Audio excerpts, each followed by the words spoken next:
Hi friends, welcome to Sriyarsha cooking channel. నేను మీ సరిత. ఇవాళ మన రెసిపీ వచ్చి పాతకాలం పద్ధతిలో పక్కా తెలంగాణ స్టైల్లో కొర్రమీను చేపల పులుసు. చేపల పులుసు మా అమ్మమ్మ, మా అమ్మ, నేను ఇలాగే పెడతామండి. ఎంత బాగుంటుందంటే ఒక్కసారి టేస్ట్ చూడండి. మీరే నాకు బోల్డ్ అని కాంప్లిమెంట్స్ కమెంట్ రూపంలో షేర్ చేస్తారు. నేను చేసిన చేపల పులుసుకు మా ఇంట్లో వాళ్ళే కాదండి, మా చుట్టాలు కూడా ఫిదా అవుతారు, అంత బాగుంటుంది. మరి ఆలస్యం చేయకుండా పక్కా తెలంగాణ స్టైల్లో చేపల పులుసును ఎలా చేయాలో చూసేద్దాం పదండి. ముందుగా చేపల పులుసు కోసం మసాలా ప్రిపేర్ చేసుకోవాలి. దీనికోసం స్టవ్ ఆన్ చేసి ఒక ప్యాన్లోకి 2 టేబుల్ స్పూన్ల ధనియాలు, 1 టేబుల్ స్పూన్ జీలకర్ర, 1 టీ స్పూన్ మెంతులను సిమ్లో పెట్టుకొని డ్రై రోస్ట్ చేసుకోవాలి. ఇక్కడ నేను 2 కేజీల చేపలకు ఈ మసాలాలు ప్రిపేర్ చేస్తున్నాను. దీంట్లో సగము చేపల పులుసుకు వాడతాను, మిగతా సగము చేపల ఫ్రైకి వాడతాను. ఇలా దూరగా వేగిన తర్వాత వీటిని మిక్సీ జార్లో వేసుకొని చల్లారిన తర్వాత ఇలా సన్నగా పొడి చేసి పక్కన పెట్టేయండి. ఇప్పుడు ఇదే ప్యాన్లోకి 1 టేబుల్ స్పూన్ ఆయిల్ వేసుకొని పెద్ద సైజు 3 ఉల్లిపాయలను సన్నగా చాప్ చేసి వేసుకోండి. 2 కేజీల చేపల్లో 1 కేజీ చేపల ఫ్రై చేస్తున్నాను, 1 కేజీ చేపల పులుసు చేస్తున్నాను కాబట్టి ఇంత ఎక్కువగా ఉల్లిపాయలు తీసుకోవాలి.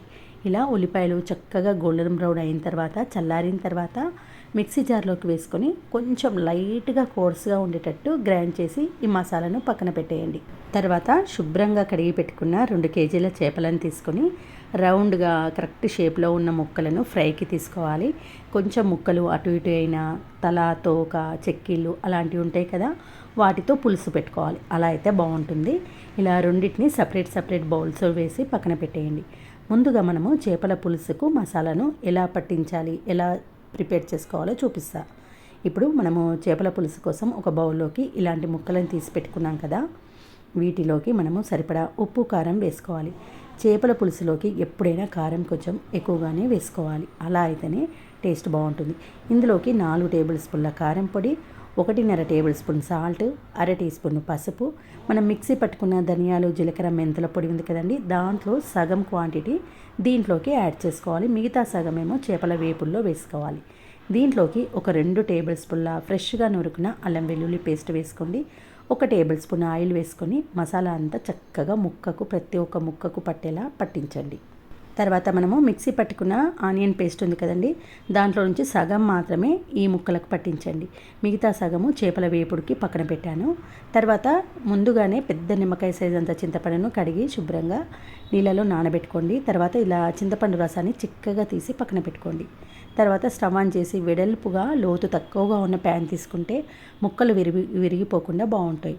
తర్వాత ఒక 4 టేబుల్ స్పూన్ల ఆయిల్ వేసుకోండి. ఆయిల్ వేడెక్కిన తర్వాత 1 టీ స్పూన్ ఆవాలు, 1 టీ స్పూన్ జీలకర్ర, 1 టీ స్పూన్ మెంతులు వేయండి.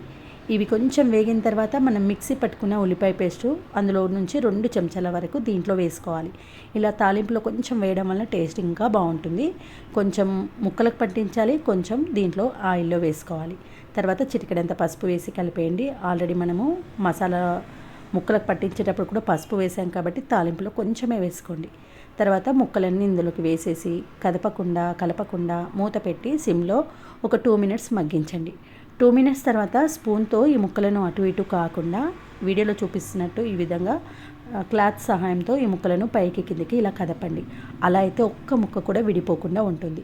ఇలా కలిపిన తర్వాత మళ్ళీ సిమ్లో పెట్టుకొని మూత పెట్టి మరొక 2 మినిట్స్ మగ్గించండి. ఇలా ఒక 3 to 4 మినిట్స్ పాటు ముక్కలు ఆయిల్లో ఫ్రై అయిన తర్వాతనే దీంట్లో మనము ముందుగా ప్రిపేర్ చేసుకున్న చింతపండు రసాన్ని యాడ్ చేసుకోవాలి. ఇలా ముందుగా చిక్కటి చింతపండు రసం యాడ్ చేసి హై ఫ్లేమ్లో 1 నిమిషం పాటు మరిగించాలి. ఇలా 1 నిమిషము చిక్కటి చింతపండు రసం మరిగిన తర్వాతనే దీంట్లోకి మరొక కప్పు వరకు వాటర్ని యాడ్ చేసుకోవాలి. ఇక్కడ చేపల పులుసు మరీ చిక్కగా ఉండదు, మరీ పలచగా ఉండదు. ఇలా వాటర్ యాడ్ చేసి సిమ్లో పెట్టుకొని మూత పెట్టి ఒక 3-4 నిమిషాలు మరిగించండి. 3-4 మినిట్స్ తర్వాత చూడండి చక్కగా ఆయిల్ పైకి తేరుకుంటుంది. కన్సిస్టెన్సీ కూడా ఇలా కొంచెం చిక్కగా అయిన తర్వాత స్టవ్ ఆఫ్ చేయాలి. మనము 1 కేజీ చేపల పులుసు ప్రిపేర్ చేసాం కాబట్టి ఈ మాత్రం చింతపండు రసం యాడ్ చేయాలి. మరీ పుల్లగా ఉండదు, అలానే మరీ లైట్గా ఉండకూడదు, మీడియంగా ఉంటేనే చేపల పులుసుకు కమ్మటి రుచి అనేది వస్తుంది. స్టవ్ ఆఫ్ చేసేటప్పుడు మాత్రం కన్సిస్టెన్సీ ఇలా ఉండాలండి.